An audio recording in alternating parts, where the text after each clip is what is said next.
إن الحمد لله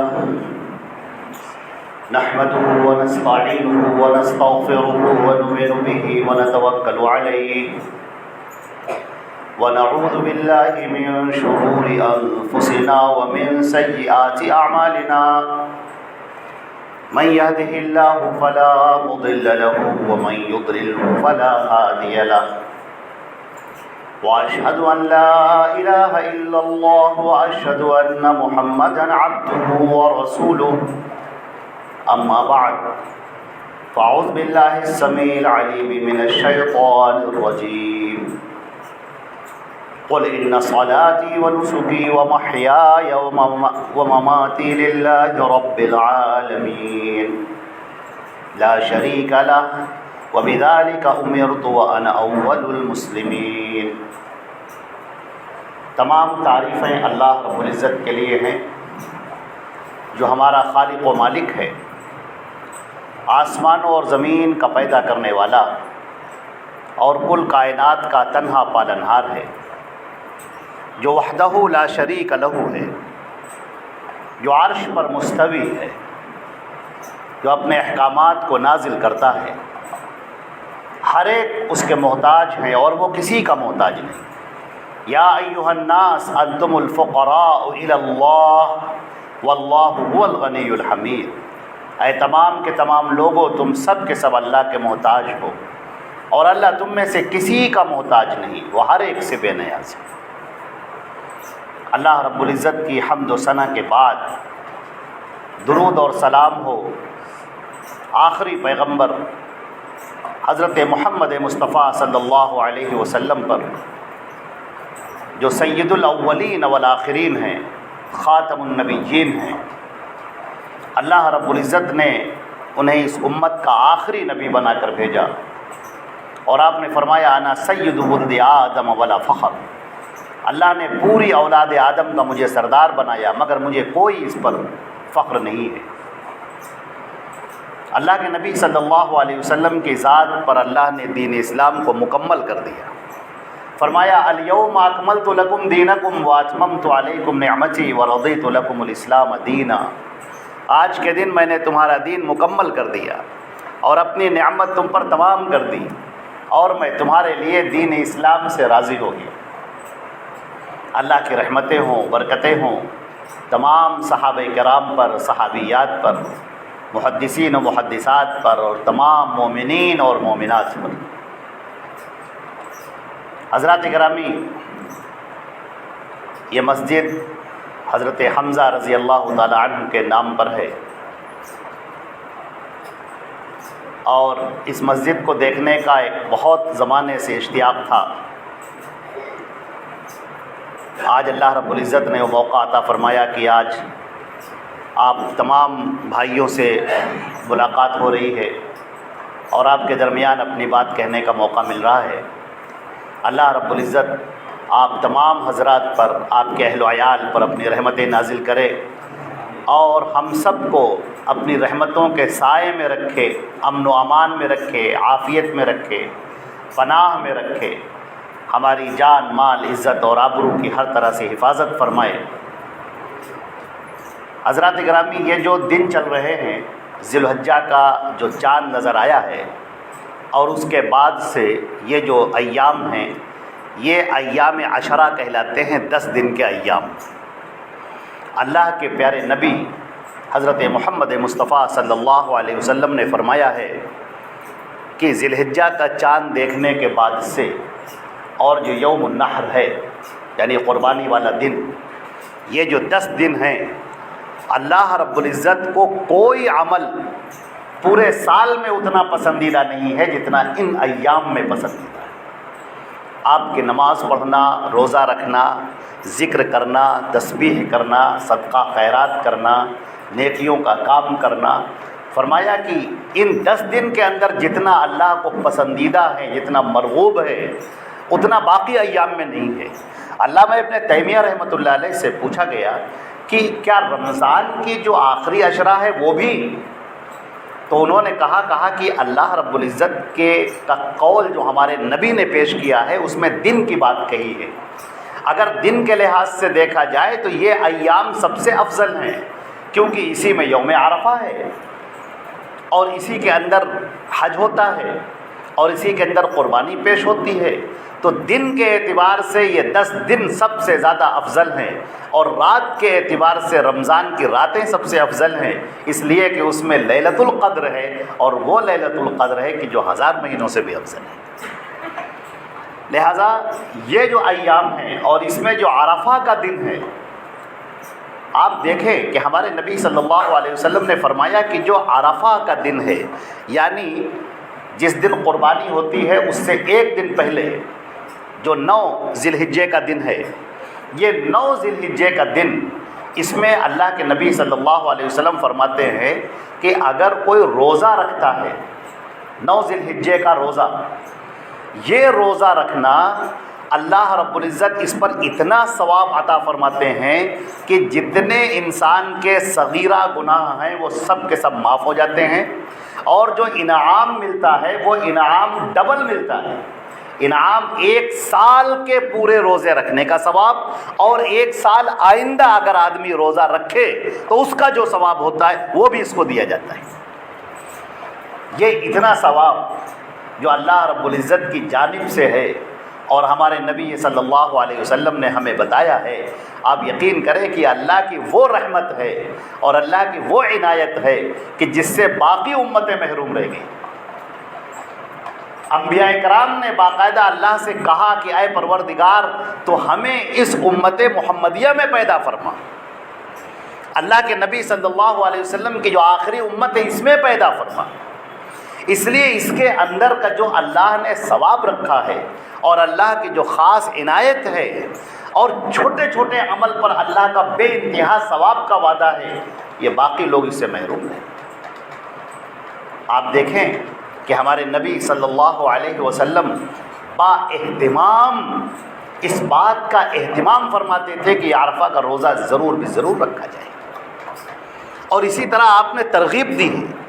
اور یہ ایام جو 10 دن کے ایام ہیں، اس میں نفلی نمازیں پڑھنا، اس میں نفلی روزے رکھنا، اس میں نفلی صدقات کرنا، اور خاص طور سے اللہ کا ذکر بلند کرنا، لا الہ الا اللہ، اللہ اکبر، سبحان اللہ، الحمدللہ، استغفر اللہ، اللہ کے پیارے نبی صلی اللہ علیہ وسلم پر درود بھیجنا، یہ سارے وہ کام ہیں جو اللہ رب العزت کو ان 10 دن میں سب سے زیادہ پسند ہے۔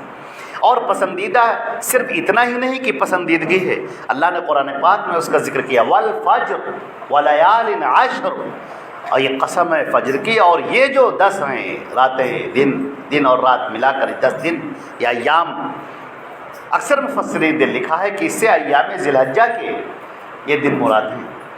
تو اللہ رب العزت کی خاص عنایت ہے اس مہینے کے اندر، اور اس مہینے کا انتصاب جو کیا گیا ہے وہ بھی آپ دیکھیں کہ حضرت ابراہیم علیہ السلام، حضرت ابراہیم علیہ السلام کی جانثاری اور ان کی وفاداری اور ان کی قربانی، اللہ رب العزت نے اس کو قیامت تک کے لیے باقی رکھا، اور فرمایا کہ ان ابراہیم کان امتن، ابراہیم اپنے آپ میں ایک پوری امت تھے۔ عزیزان محترم، میں یہ چاہوں گا کہ آپ یہ ضرور جان لیں کہ حضرت ابراہیم علیہ السلام کا یہ تذکرہ اللہ نے اپنی عظیم کتاب کے اندر کیوں فرما دیا، انہیں پوری امت کیوں قرار دیا، وہ کون سی صفات ہیں، وہ کون سی چیزیں ہیں کہ اللہ کے نبی صلی اللہ علیہ وسلم کو یاد دلایا گیا کہ اے نبی آپ ابراہیم کے قوم سے، اور آپ اس جگہ پر نماز پڑھیں جہاں پر ابراہیم نے نماز پڑھی تھی، وَاتَّخِذُوا مِن مَّقَامِ إِبْرَاهِيمَ مُصَلًّى۔ آخر کوئی تو بات ہوگی۔ عزیزان محترم، بات صرف اس قدر ہے کہ اللہ رب العزت کو اپنے بندوں کے اندر وفاداری اور جانثاری، یہ 2 عمل بہت محبوب ہیں۔ سچائی کے ساتھ آدمی آ جائے، وہ سچا بن کر دکھائے، اور یہ سچا ہونا، منافقت اللہ کو پسند نہیں، نفاق زبان پر کچھ ہے، دل میں کچھ ہے، بات کچھ ہے، یہ اللہ کو بالکل پسند نہیں۔ جب آپ اذان دیتے ہیں اور اذان میں آپ کہتے ہیں کہ اللہ اکبر، اللہ سب سے بڑا ہے، تو پھر میرے عزیزوں پھر یہ اللہ اکبر کو پھر آپ دیکھیں، آپ کی زندگی میں یہ نظر آنا چاہیے۔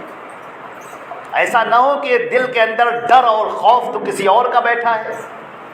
لوگ پیڑوں سے ڈرتے ہیں، بھوتوں پریتوں سے ڈرتے ہیں، کسی مزار سے ڈر رہے ہیں، کسی کا خوف اپنے دل کے اندر رکھے ہوئے ہیں، اور آپ اپنی زبان سے کہہ رہے ہیں کہ نہیں، بڑا تو اللہ ہے۔ جب آپ نے اللہ کو بڑا مان لیا تو اس کا مطلب آپ اس کے ہر فیصلے کے آگے جھکیں گے۔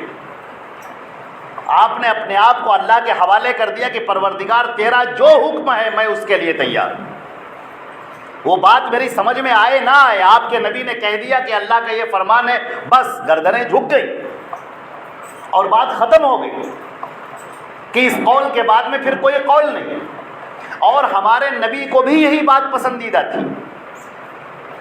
آپ ذرا سا ملاحظہ فرمائیں کہ حضرت حمزہ رضی اللہ تعالیٰ عنہ، جن کے نام پر یہ عظیم سی مسجد ہے، اللہ رب العزت اس پہ اور اضافہ فرمائے اور اس کو قیامت تک کے لیے باقی رکھے، اور آپ کی نسلیں اور سارے لوگ اللہ رب العزت ان پر خوب رحمت نازل فرمائے۔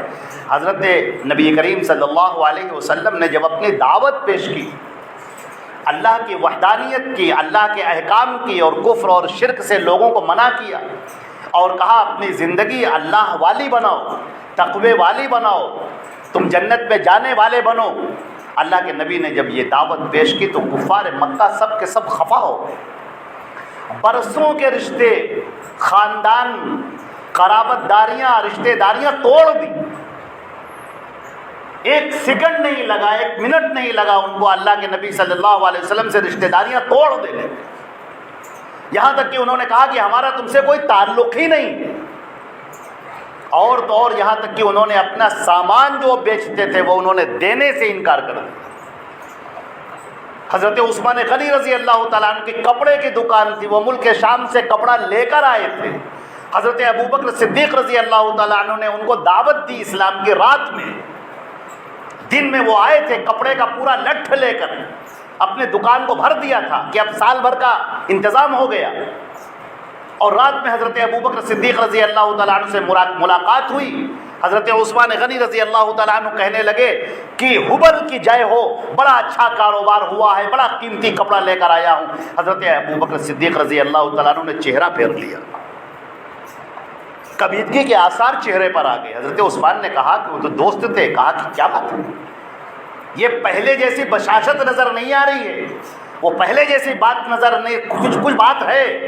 کہنے لگے کہ یہ کیا کہا تم نے کہ اولو حبل کہ تم نے کیوں، اللہ کو کیوں نہیں، اللہ اکبر و اجل، اللہ سب سے بڑا ہے، وہ سب سے عظیم ہے، اس کا ذکر کیوں نہیں کیا، حبل کو کیوں تم نے ساتھ میں جوڑ دیا؟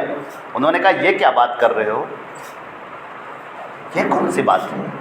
تب انہوں نے کہا اللہ نے اپنا نبی بھیجا ہے، حضرت محمد مصطفیٰ صلی اللہ علیہ وسلم کو، اللہ نے ان پر اپنا کلام اتارا ہے، یہ ہمیں موقع ملا ہے کہ ہم اس نبی کی زیارت کریں اور اس پر ایمان لائیں، تم کیوں تاخیر کر رہے ہو؟ انہوں نے کہا چلو اٹھو، رات کا وقت ہے، ذرا بھی تاخیر نہیں کہ اسی وقت اٹھے۔ جب کمرے سے باہر نکلنے لگے، حضرت عثمان غنی کی بات کر رہے ہیں، امیر المومنین خلیفہ ثالث، ایسا ہی نہیں اللہ نے اونچا مقام دیا۔ جب باہر نکلنے لگے رک گئے، ابو بکر کا ہاتھ پکڑا، کہا سنو، کہیں ایسا نہ ہو کہ وہاں تک جاتے جاتے میری موت آ جائے، مجھے یہی کلمہ پڑھاؤ، اسی جگہ پر کھڑے کھڑے۔ یہ امیر المومنین عثمان غنی رضی اللہ تعالیٰ عنہ ایک لمحے کی تاخیر نہیں، ایک لمحے کا تاخیر نہیں گوارا کی، حضرت ابوبکر کے ہاتھ پر انہوں نے کلمہ پڑھا ہے، اور اس کے بعد اللہ کے نبی کی خدمت میں حاضر ہوئے ہیں، اور وہاں پر تجدید ایمان کی، دوبارہ اللہ کے نبی صلی اللہ علیہ وسلم کے ہاتھ پر بیعت کی۔ یہ حضرت ابوبکر کا بھی شرف ہے، حضرت عثمان غنی کا بھی شرف ہے۔ اللہ کے نبی صلی اللہ علیہ وسلم، آپ نے ان کے لیے بڑی دعائیں کی ہیں، اور اس کے بعد انجام جانتے ہیں کیا ہوا؟ عزیزان محترم، یہ شہادت گہے الفت میں قدم رکھنا ہے، یہ شہادت گہے الفت میں قدم رکھنا ہے۔ لوگ آسان سمجھتے ہیں مسلمان ہونا، حضرت عثمان غنی کا اسلام لانا کہ پورے مکے میں اعلان ہو گیا کہ ان سے کوئی سامان نہیں خریدے گا، مال لایا ہوا پڑا ہوا ہے، لوگ ان کے پاس آ رہے ہیں، کہہ رہے ہیں کہ بے وقوفی کے کام نہ کرو، یہ نئے مذہب کو اختیار مت کرو، چھوڑو، جیسے حبل اور لات عزا کی پرستش کرتے تھے ویسے ہی کرو، ورنہ تمہارا یہ کپڑا سڑ جائے گا پڑے پڑے، کوئی خریدے گا نہیں۔ انہوں نے کہا کہ یہ جان ہے جو اللہ کی راہ میں قربان ہے، اب چاہے یہ رہے یا جائے، اب تو جو کلمہ پڑھ لیا اس پر کوئی سمجھوتا نہیں کرنا ہے۔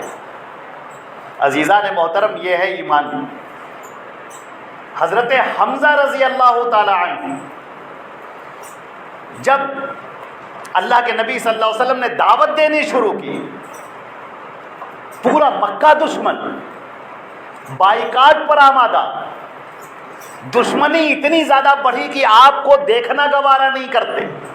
اللہ کے رسول صلی اللہ علیہ وسلم کے گھر کے سامنے ببول کے کانٹے، جو اتنے بڑے بڑے کانٹے ہوتے ہیں، پیروں میں چبھ جائیں تو جلدی نکلنے کا نام نہیں لیتے، نکالو تو اندر سے ٹوٹ جاتے ہیں، وہ رات کے اندھیرے میں جا کر دروازے پر بچھا دیتے تھے کہ کہیں کوئی قدم پڑے اور پیر آپ کے لہو لہان ہو جائے، گندگیاں لا کر ڈال دیتے تھے۔ اللہ کے نبی صلی اللہ علیہ وسلم مکے میں خانہ کعبہ کے پاس تشریف لے گئے اور آپ نماز پڑھنے لگے۔ ابو جہل، عتبہ اور عقبہ ابن ابی معیط یہ بیٹھے ہوئے تھے، اور بھی بہت سارے لوگ تھے۔ آپ کو نماز پڑھتا دیکھ کر ٹھٹھا کرنے لگے، اس قدر ہنسنے لگے، تالیاں پیٹ پیٹ کر کہ ایک دوسرے پر گرے جاتے تھے۔ اللہ کے نبی نے جب سلام پھیرا اور ان کے پاس پہنچے اور کہنے لگے، ہنس لو تم اس دنیا میں جتنا، لیکن سوچو کہ کل آخرت میں تمہارا کیا بنے گا۔ میں تمہارا ہمدرد ہوں، میں تمہیں نصیحت کرتا ہوں، میں تمہیں سمجھا رہا ہوں، جہنم والا راستہ نہ اختیار کرو۔ یہ حبل اور لات اور عزا سے کچھ نہیں ہے، صرف ایک اللہ کی ذات وہ ہے جو اس پوری کائنات کی خالق ہے۔ اتنی بات کہنی تھی کہ ابو جہل نے جو کمان لیے ہوئے تھا وہ کھینچ کے آپ کے سر کے اوپر مارا، آپ کا سر یہ پھٹ گیا، یہاں سے خون جاری ہو گیا، خون جو بہنے لگا۔ آپ صلی اللہ علیہ وسلم خون کو پوچھتے جاتے تھے اور پھر بھی ان کو دعوت دیتے جاتے تھے، سمجھاتے جاتے تھے۔ یہ بات ہو گئی۔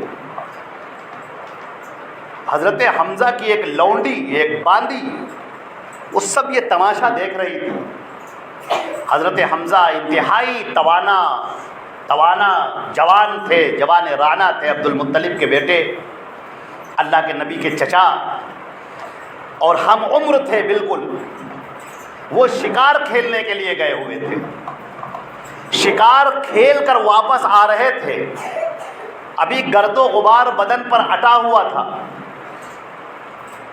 ابھی گھر میں داخل ہوئے نہیں کہ وہ باندی جو سب دیکھ رہی تھی اس نے ان کو روکا اور کہا کہ آپ کے بھتیجے محمد کے ساتھ میں آج کیا ہوا ہے پتہ آپ کو؟ ابو جہل نے کمان ماری سر کے اوپر اور ان کا سر پھٹ گیا۔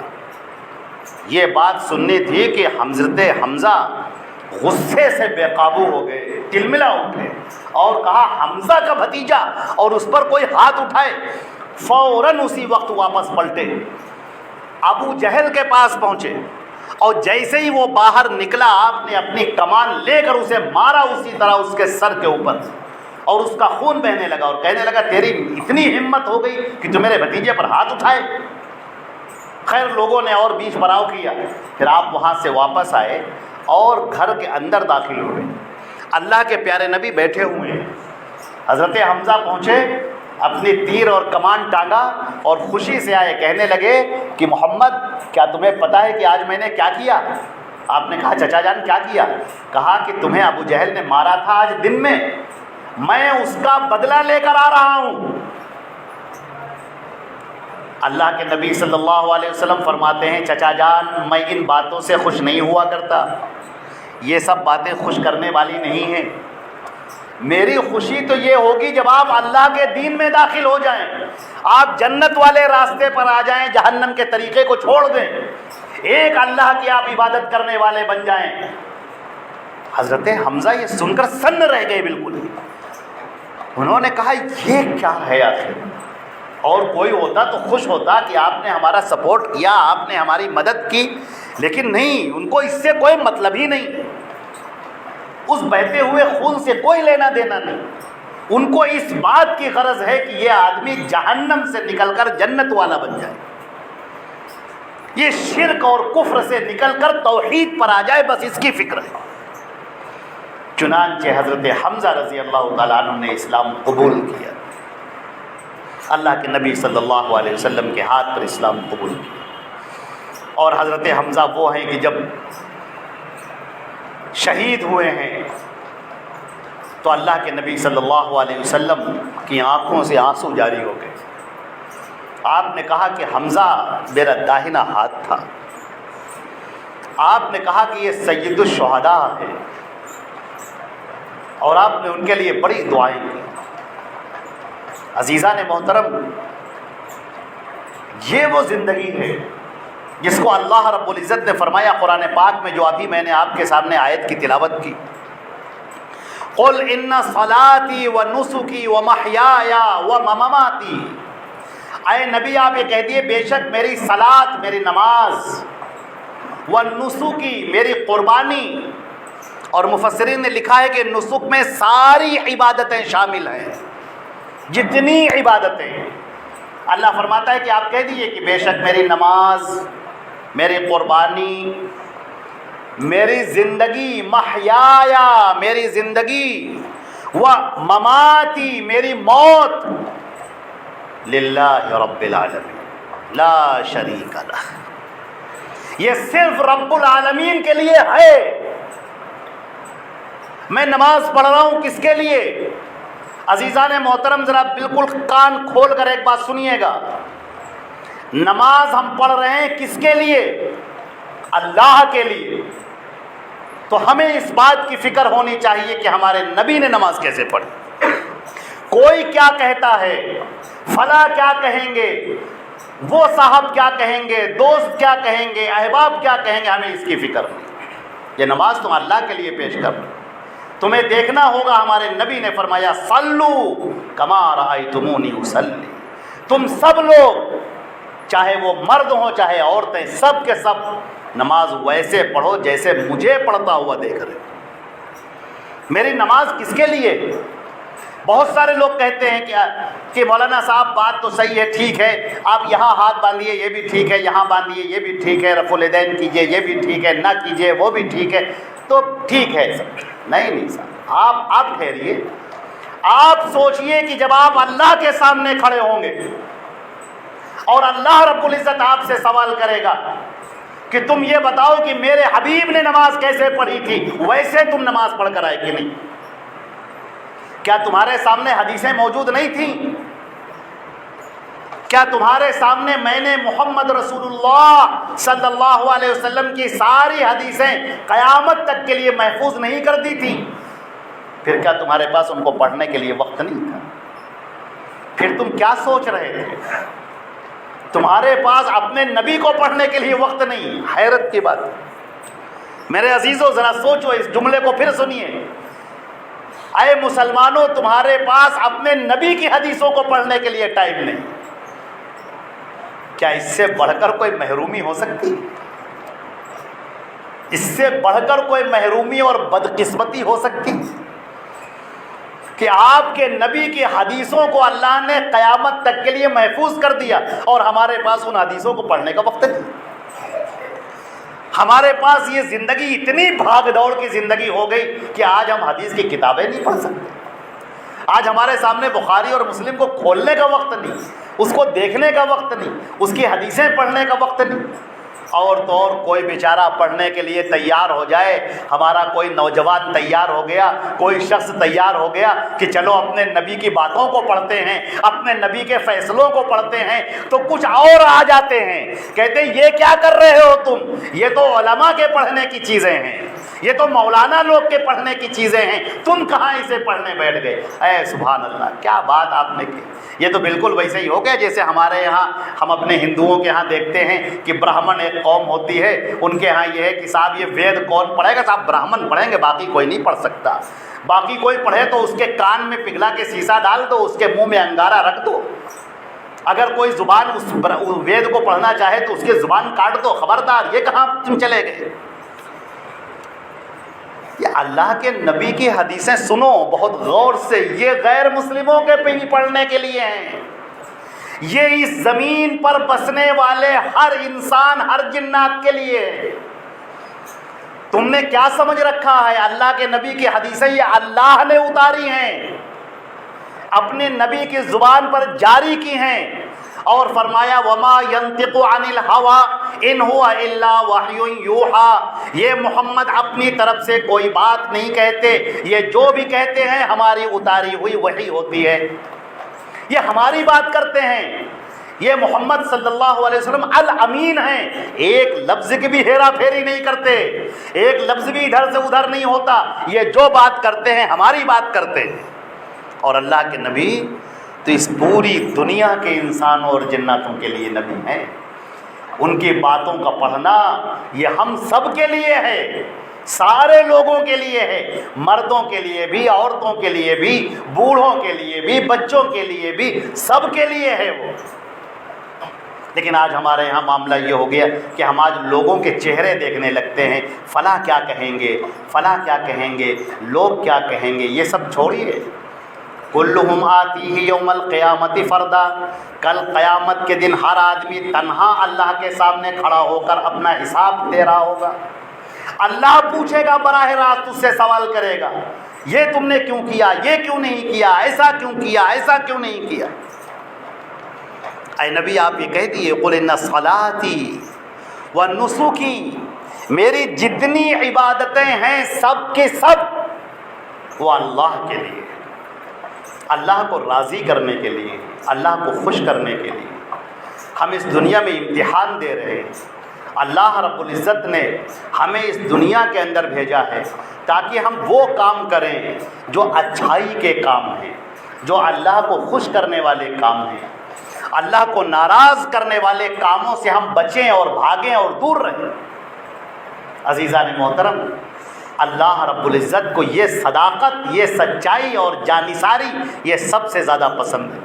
حضرت ابراہیم علیہ السلام تنہا ہیں، اکیلے، اور چاروں طرف کفر ہے، چاروں طرف شرک ہے، غلط کام کرنے والے، اور ان کے درمیان حضرت ابراہیم اللہ کی بات کرتے ہیں۔